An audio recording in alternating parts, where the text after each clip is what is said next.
Vamos ler primeiro, depois eu quero situar você. Primeiro eu quero ler João capítulo 7, o versículo 1 e 2, até o verso 4. Até o verso 5, basicamente. Capítulo 7, versículo 1 até o verso 5, e depois nós vamos ler o verso 37 e 38. Diz assim a palavra: Depois disso, andava Jesus pela Galileia e já não queria percorrer a Judéia, porque os judeus procuravam matá-lo.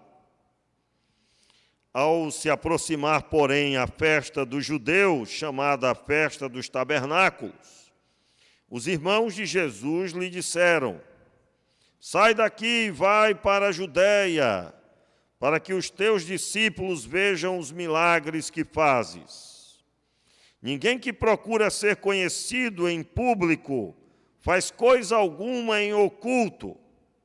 Já que fazes estas coisas, manifesta-te ao mundo, pois até os seus irmãos, repita, pois até os seus irmãos não criam nele. Agora, o verso 37 e 38. No último dia, o grande dia da festa, Jesus pôs-se de pé e clamou: Se alguém tem sede, venha a mim e beba. Quem crê em mim, como diz a Escritura, do seu interior fluirão rios de água viva. Você pode repetir? Quem crê em mim, como diz a Escritura, do seu interior fluirão rios de água viva. Vamos orar? Meu Pai, eu quero iniciar agradecendo ao Senhor pelo aniversário do Joel. Meu Pai, o teu servo, que tem sido uma bênção aqui no nosso meio, através, Senhor, do seu trabalho junto ao Ministério Arte Suave.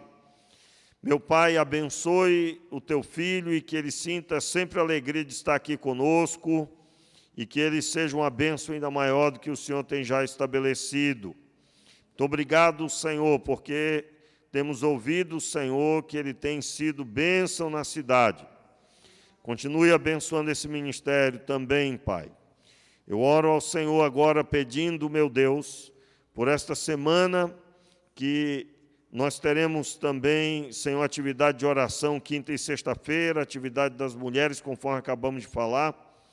Nós pedimos a tua bênção e teu milagre, e que o teu povo esteja aqui feliz e animado, servindo ao Senhor também pelo domingo de manhã e o próximo culto à noite. Nós oramos assim, Pai, agora pedindo que o Senhor fale ao nosso coração por meio da tua palavra. Em nome de Jesus, amém e amém. Muito bem, nós estamos ministrando uma série sobre a necessidade, sobre o valor da comunhão, e essa série está baseada no texto do Salmo 133. O Salmo é um salmo pequeno, tenho repetido o resumo das primeiras mensagens de forma objetiva. O texto do Salmo 133 declara que quão bom e quão suave é que os irmãos vivam em união. É como a presença, em outras palavras, de um sacerdote, o sacerdote Arão, consagrado, apto para ser intercessor de Israel. É como o orvalho de Hermon, que desce ali sobre os montes de Sião. Os montes de Sião são um lugar abençoado, e a ênfase é do orvalho, que o Senhor Deus faz com que venha sobre aquele lugar. E o texto diz: é como nos dois casos. No final, o Salmo diz: ali o Senhor ordena a bênção e a vida para sempre. E nós temos caminhado observando que a obra de Deus na vida de uma pessoa, ela vai acontecer para gerar essa capacidade de ser bênção quando se reúnem. Você tem ouvido as mensagens, hoje pela manhã nós falamos um pouco mais sobre o parâmetro para estarmos juntos. Nós não devemos ter a natureza terrena, absolutamente, os sentimentos que a terra, que são terrenos, mas sim os que são do alto. E os sentimentos que são do alto provêm do Espírito Santo de Deus. O Espírito Santo vai gerar na sua vida automaticamente as características de um novo homem criado segundo Deus. Aquilo que você vê em Jesus vai fluir na sua vida. E aí eu estou dando ênfase, você pode assistir a mensagem de hoje pela manhã no canal da igreja, onde o alvo do Senhor é que seja natural a manifestação da longanimidade, da bondade, da mansidão, do domínio próprio e da paz que excede todo o entendimento. O estar completo, que é o significado da palavra paz, no texto grego, é o alvo de cada pessoa. Eu creio que todos, sem exceção, estão à procura da paz. E tanto é que o homem, até mesmo aqueles que estão destruindo a sua própria vida por meio das drogas, eles estão procurando alguma paz. E é uma paz repentina, que não traz absolutamente nada pelo qual se propõe, absolutamente somente o caos. Mas, de alguma forma, a pessoa está buscando a paz, ela só não conhece a paz genuína. E nós sabemos que a paz genuína é a paz de Deus, porque nós viemos de Deus e, portanto, só tem sentido a nossa existência retornando para Ele. É claro que, com isso, nós estamos aqui agora observando o texto de João, capítulo 7. Na quarta-feira eu li João, capítulo 4, eu gostaria de reler com você aí as palavras de Jesus para a mulher samaritana. Existe um assunto aqui, que é uma mulher que foi buscar água num poço, Jesus pede água para ela, e ela, então, questiona por que ele pede água, ela sendo samaritana e ele judeu, eles não se falavam, judeus e samaritanos. E Jesus então diz a ela, se você soubesse quem fala com você e quem te pede água, você lhe pediria e ele te daria água viva. O versículo 13 diz assim, respondeu Jesus, todo aquele que bebe desta água tornará a ter sede. Mas aquele que beber da água que eu lhe der, nunca mais terá sede. Deveras, a água que eu lhe der, se fará nele uma fonte de água que jorre para a vida eterna. Observe aí, esse é a primeira vez, esse texto narra a primeira vez que Jesus identifica que a experiência de quem recebe algo dele, no caso aqui é a água que ele chama de água viva, essa pessoa não voltará a ter sede. Jesus está falando a mesma linguagem de João capítulo 7. Por quê? Ele está dizendo que essa pessoa passará a ter nela uma fonte. Note, mas aquele que beber da água que eu lhe der, nunca mais terá sede. Ou seja, não será um consumidor de água. Passará a produzir a água. Veja, deveras, a água que eu lhe der, se fará nele uma fonte de água que jorre para a vida eterna. O jorre para a vida eterna aqui dá o entendimento no estudo do texto que é uma experiência que conduzirá a pessoa, conectará essa pessoa com a vida eterna, e também a interpretação é de que ela continuará jorrando até a pessoa habitar para sempre com Deus. São esses dois entendimentos. Agora veja bem, eu estou dizendo logo aqui no início que se você está cansado, eu não sei se você sabe, mas o cansaço, por exemplo, uma pessoa que está com sede, ela precisará de água para que o organismo dela funcione naturalmente. Então, o entendimento de água é muito maior do que o do alimento. Quando o texto está dizendo que a pessoa que beber da água que Jesus dá, ela não terá mais sede, é porque ela não será mais alguém que voltará a ter sede como alguém que tem um pouquinho e agora já se acabou, eu preciso de mais. Ela passa a ter a produção nela mesma. Quero deixar claro que ninguém aqui tem essa capacidade, a capacidade é do Espírito Santo. Então a humildade já está toda aí, né? Ninguém fica de peito cheio, não. Opa, maravilha, né? Não, não, não. É o Espírito Santo que vai fluir. Em outras palavras, se você está aqui hoje cansado, desanimado, a solução para você é o fluir do Espírito Santo.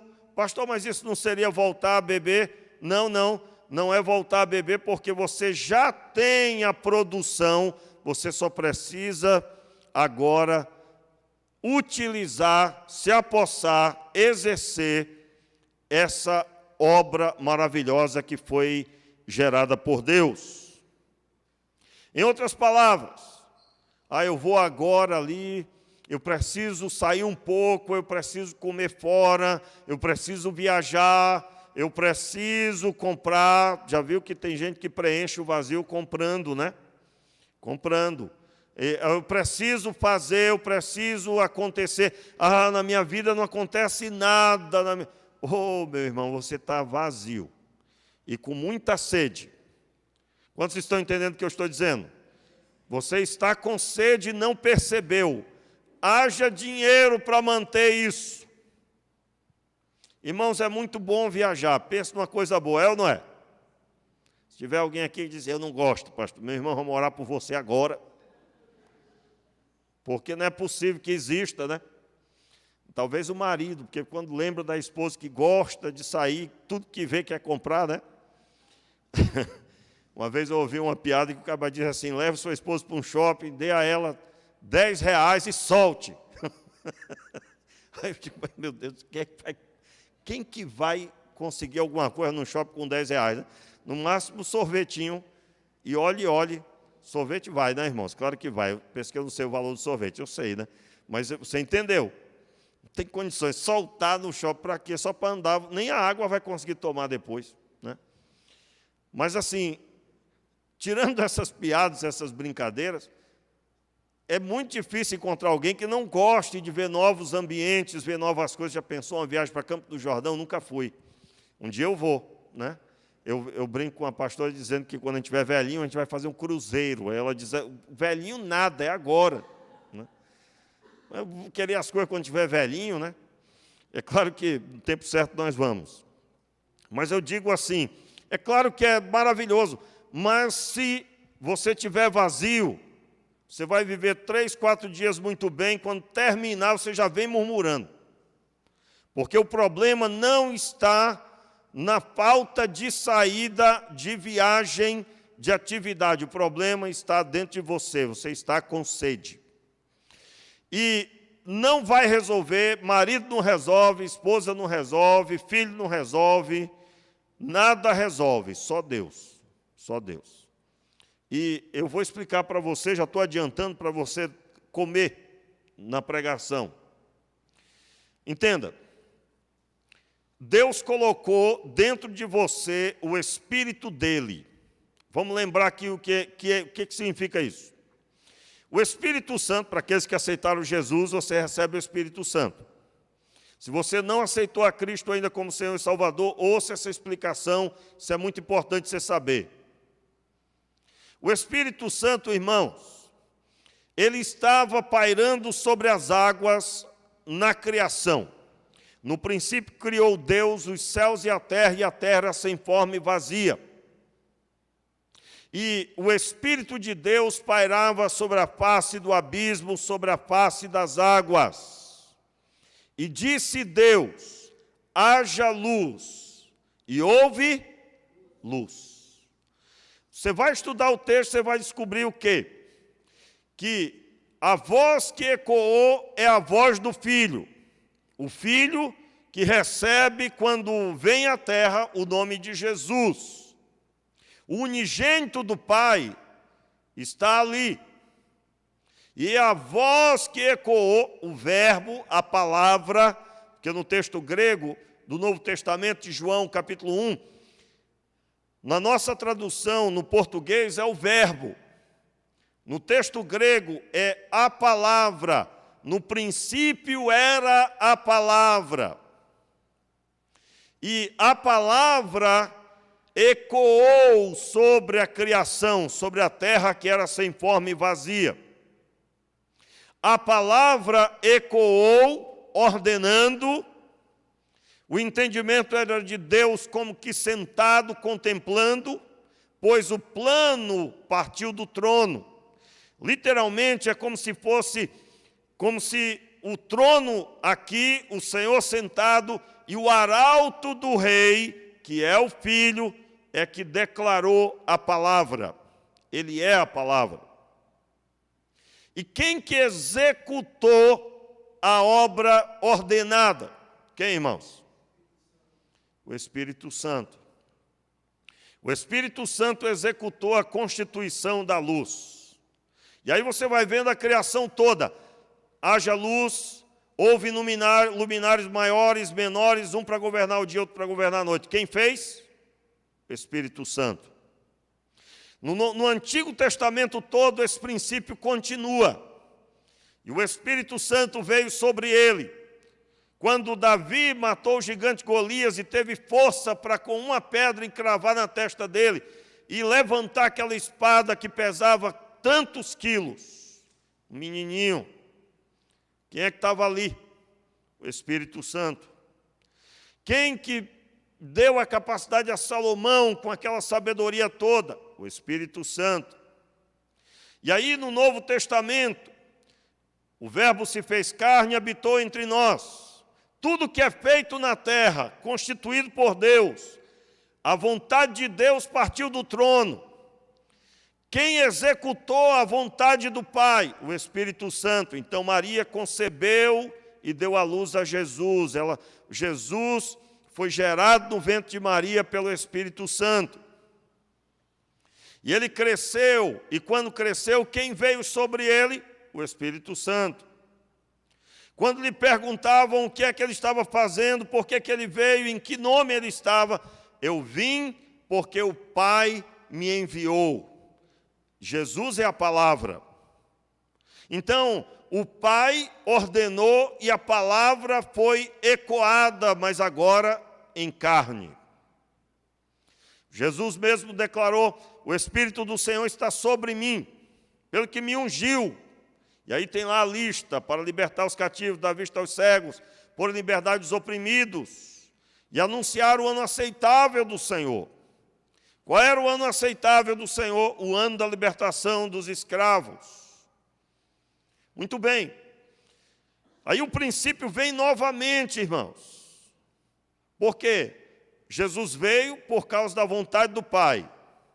Ele vem e cumpre a vontade de Deus. E o Espírito Santo continua executando a obra que ele ordena.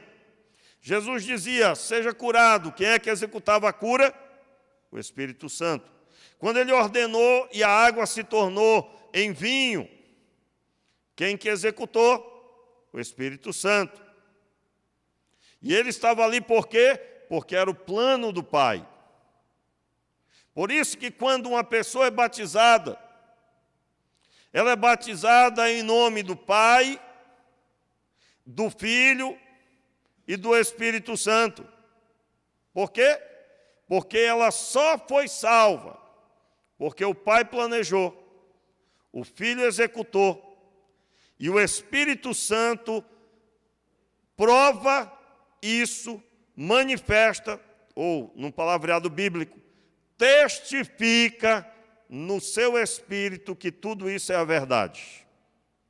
Olha que coisa tremenda, irmãos. Eu estou aqui lendo Gênesis e dentro de mim, se eu já me converti ou se a pessoa não se converteu, ao redor dela está trabalhando o Espírito Santo, convencendo ela do pecado, da justiça e do juízo. Você imagina, haja luz e houve luz. Quem é que vai me levar a crer nisso? O Espírito Santo. Mas quem é que estava lá e fez? Completa aí, irmãos. O Espírito Santo. É esse Espírito que está dentro de você. O Espírito Santo de Deus. Então, só para você ter uma ideia, não tem palavra melhor do que fonte. Fonte não tem fim o que vai sair dela. Nesse exato momento, a fonte em todos os lugares da face da terra estão jorrando água sem parar. Um dos maiores rios do mundo, o Rio São Francisco. Se você vê as fontes dele, é uma coisa ínfima que ninguém dá nada, só que saindo água sem parar, sem parar. Todos os dias, 24 horas.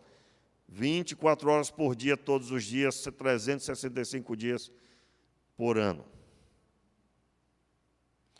É isso que Deus quer fazer com você. Então, olha só, como é que é a sua vida? Você tem dia que você não quer ver ninguém? Tem dia que você está mal? É verdade, irmãos, o próprio texto bíblico diz que nós teremos o dia mau. Mas para isso devemos nos revestir de Deus para resistir ao dia mau. Texto de Efésios, capítulo 6. Mas eu estou falando sobre uma fonte. Fonte, quem tem a fonte não tem sede. Pastor, mas eu me converti e continuo com sede. Meu irmão, você precisa aprender a dar liberdade para o Espírito Santo fluir na sua vida. Quem já aprendeu isso, começa a orar, ora 1 hora, meia hora, 1 hora, lê a Bíblia, logo o Espírito Santo começa a fluir. E esse fluir do Espírito Santo é o renovar da fonte que traz a saciedade para o crente. Eu estou chamando de saciedade a convicção renovada. Por que é que tem pessoas que oscilam tanto? Uma hora estão de um jeito, outra hora estão de outro, uma hora creem, outra hora não creem. Não aprenderam a renovar-se no Espírito. Não aprenderam. Eu digo a você que se eu não tenho essa experiência, eu não estaria nem no ministério, eu acredito plenamente. Plenamente. Por quê? Porque igual a você, tem horas que a gente não consegue enxergar nada, a não ser os problemas.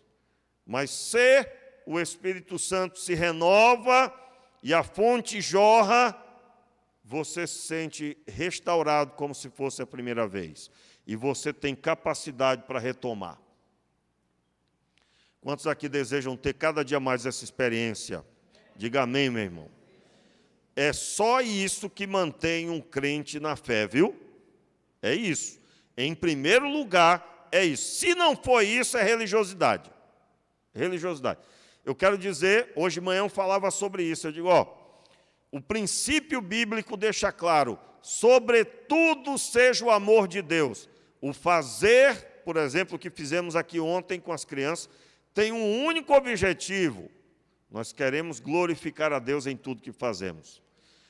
Quer comais ou bebais ou façais alguma outra coisa, fazei tudo para a glória de Deus. Que o Deus seja glorificado. E como é que Deus é glorificado? Se o Evangelho é pregado e as pessoas estão sabendo que Ele as ama e que Ele tem um plano maravilhoso, esse plano se chama Jesus Cristo. Então, meus irmãos, retornando aqui para o texto agora do capítulo 7, versículo 37, eu vou me ater aqui de forma simples, porque o nosso tempo já foi, mas quarta-feira eu continuo.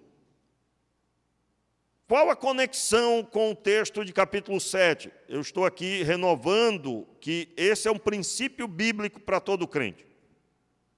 O entendimento de que Deus quer implantar uma fonte. Você não é mais alguém que precisa que alguém te dê água. Você é alguém que produz a solução da sede, que produz a solução, o suprimento para a sede. Quando Jesus disse assim, agora ide por todas as nações, pregai o Evangelho, Jesus estava falando sobre essa obra de transformar as pessoas sedentas em usinas, em fontes, em área de produção de vida. Eu quero deixar claro para você que é muito importante você ser discipulado. Eu estou aqui falando desse assunto, irmãos, não está ligado ao discipulado. Você não tem que ser um teólogo para saber disso. Primeiro eu vou ter que saber todas as teologias para poder saber isso. Isso aqui acontece no começo da sua vida, no dia que você aceitou Jesus. Depois você tem que ampliar a sua dedicação a buscar na palavra. Cada dia mais. Mas o que é que está acontecendo aqui? É festa dos tabernáculos. A festa dos tabernáculos era quando o povo de Israel se reunia em Jerusalém e as famílias iam todas para Jerusalém e faziam tabernáculos lá. Aliás, tendas lá, e havia centenas e milhares de tendas, e é claro, não cabia em Jerusalém tudo isso, então ficava ao redor também, onde pudesse colocar uma tenda, montava-se uma tenda. Você vai encontrar que na parte superior das casas tinha tenda, eles colocavam como que uma barraca montada. Quando não dava para montar uma tenda, porque precisaria fincar alguma coisa no chão, eles montavam alguma coisa com algumas palhas, algumas coisas colocadas simbolizando que ali é uma tenda. E era muito comum nas construções ter uma espécie de uma laje, e nessa laje também se colocavam ali, e em todos os lugares de Jerusalém você ia ver na festa dos tabernáculos essa movimentação. Qual o objetivo? Ninguém ficaria dentro de uma casa, todos teriam que levar os seus filhos para relembrar como o povo de Israel morava no deserto, sob a orientação de Deus, e quando eles estavam rumo a Canaã. E ali se celebrava uma festa ao redor do Senhor. E nesse dia, o texto diz, ao chegar o grande dia, no último dia, o grande dia da festa, Jesus pôs-se de pé e clamou. Recentemente, quando nós pregamos aqui o Evangelho de João todo, eu preguei sobre isso e trouxe muitos detalhes sobre esse assunto, eu quero me ater a um só. Que nesse dia, era o dia em que o sumo sacerdote faria uma cerimônia. Essa cerimônia compreendia pegar água diante de todos, diante de uma cerimônia onde todos participariam. Irmãos, havia aqui certamente milhares de pessoas nesse momento aqui. E eles, na pessoa do sumo sacerdote, pegava uma vasilha, uma taça grande de água e derramava sobre o chão. E fazia uma oração a Deus pedindo que Deus desse alimento para o povo de Israel. Que a prosperidade que o Senhor prometeu de Canaã permaneça com o teu povo. Assim como o povo receberia muito da parte do Senhor da prosperidade, assim seja próspera a nossa vida. E por que a água? Eu expliquei aqui na quarta-feira que a água é tudo que uma pessoa, um judeu, alguém do povo de Israel, a nação de Israel precisa. Se temos água, temos prosperidade, temos plantações, temos animais prontos para suportar e para, então, alimentá-los também. A água aqui é utilizada por Jesus quando ele fala de uma fonte que jorra para a vida eterna, e aqui fluirão rios de água viva. Ele está falando que essa busca que o povo tem da água será saciada e em grande abundância. Só que nessa hora que eles estavam pedindo, eles oravam a Deus, pedindo, Senhor, não nos deixe faltar água. Em outras palavras, prospera o teu povo. Imagine, meu irmão, fazer essa cerimônia com Jesus Cristo ali no meio da multidão. Imagine. Imagine todos olhando para os céus e pedindo: dai-nos sustento, abençoa-nos. E Jesus no meio deles. E nada melhor do que isso. Vamos reler o texto sob essa ótica.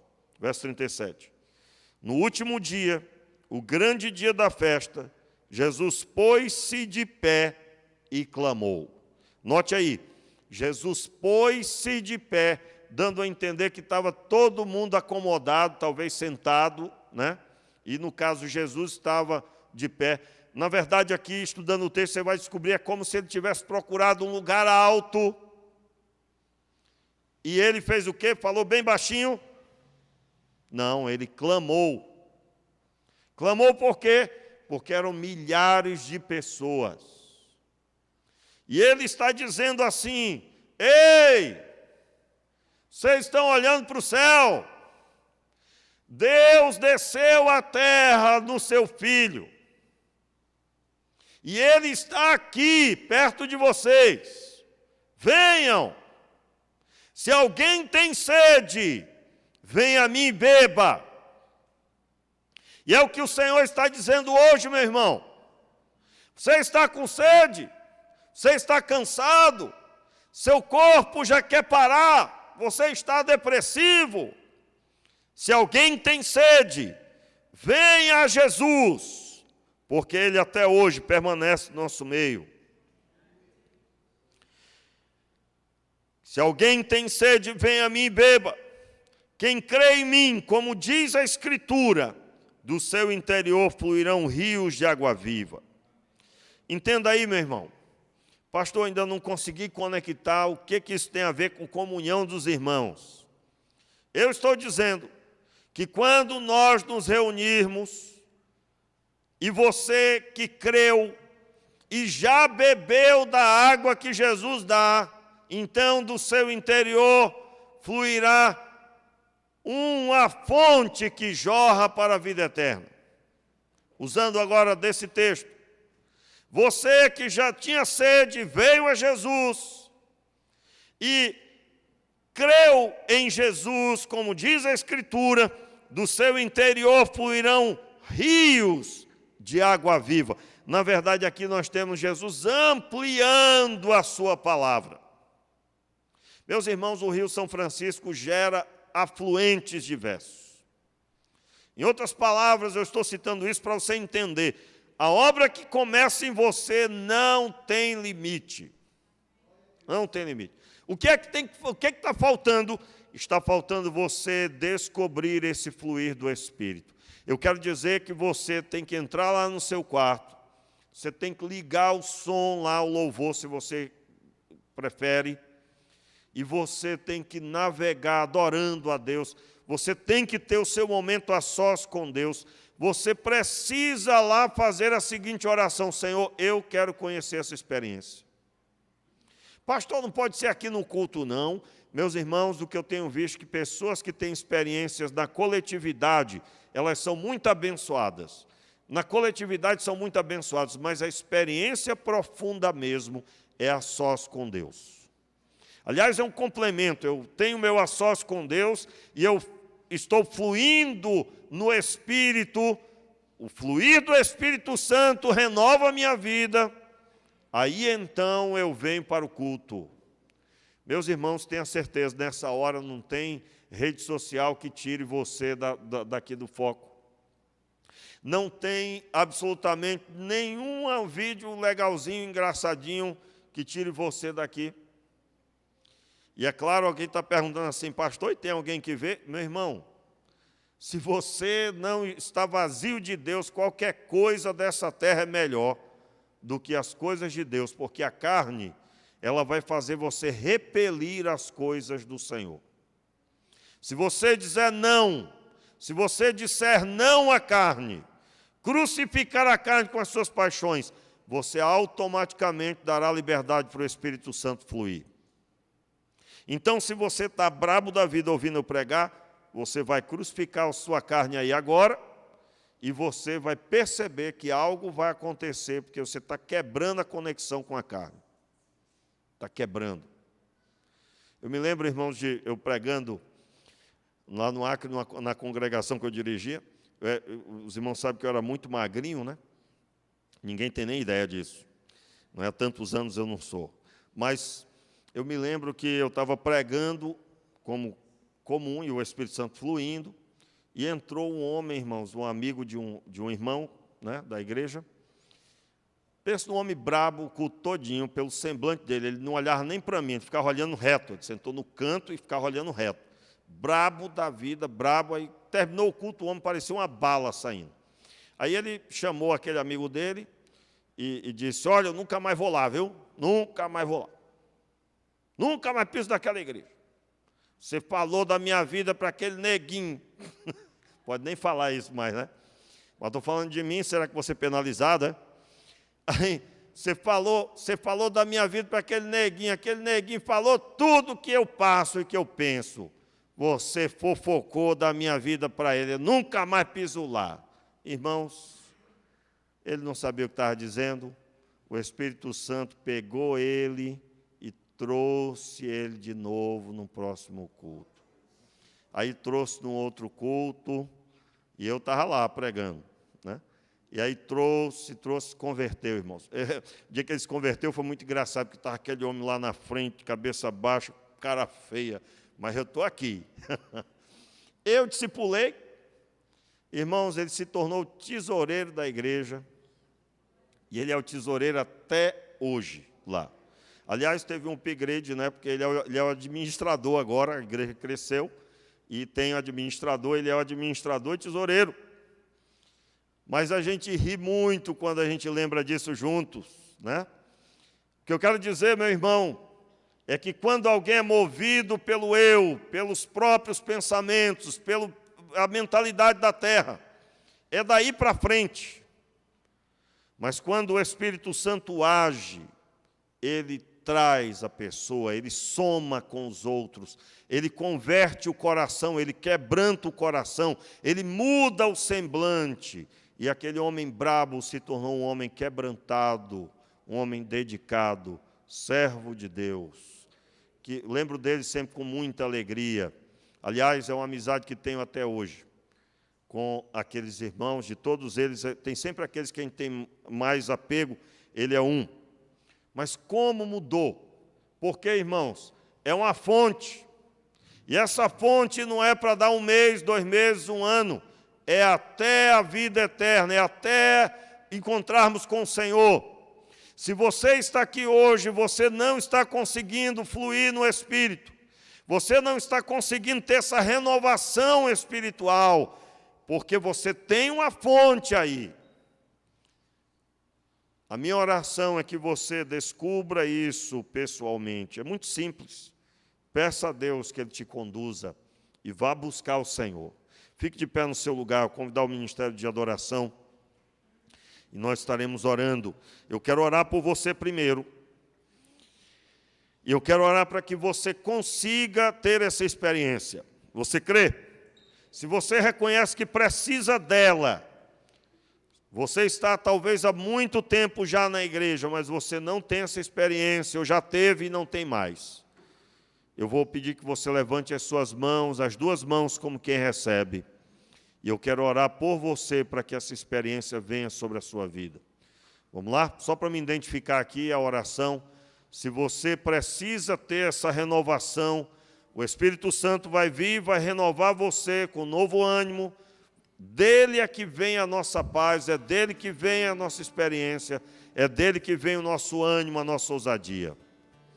E quando ele vem, as coisas se tornam novas de novo. Você precisa disso. Meu Pai, eu oro agora por esses irmãos que estão de mãos erguidas. E eu te peço, Pai, o poder do Espírito sobre a vida deles. Que aqueles que têm um chamado específico recebam a renovação desse chamado. Pai, eu te peço por estas mãos erguidas, que seja o teu Espírito agora enchendo, trazendo, Senhor, a capacidade para buscar a tua presença e serem renovados. E quando saírem do momento a sós, saindo cheios da palavra de Deus, cheios da unção do Espírito. E então, Senhor, ali o Senhor ordena a bênção e a vida para sempre. É como o orvalho de Hermon. Meu Pai, seja assim, Pai. Seja o fluir do Espírito agora. Seja o fluir do Espírito. Seja as tuas mãos cheias. Seja as tuas mãos cheias agora do óleo da unção, do poder do Espírito. E o Senhor te encha de sede, mais dele. Sede, mais dele para a glória de Deus. Em nome de Jesus. Em nome de Jesus. Pai, que seja essa semana abençoada. Levante as suas mãos, toda a igreja agora. Seja uma semana abençoada, Senhor. Seja uma semana abençoada, meu Pai. No nome de Jesus. Leva o teu povo em paz e em segurança.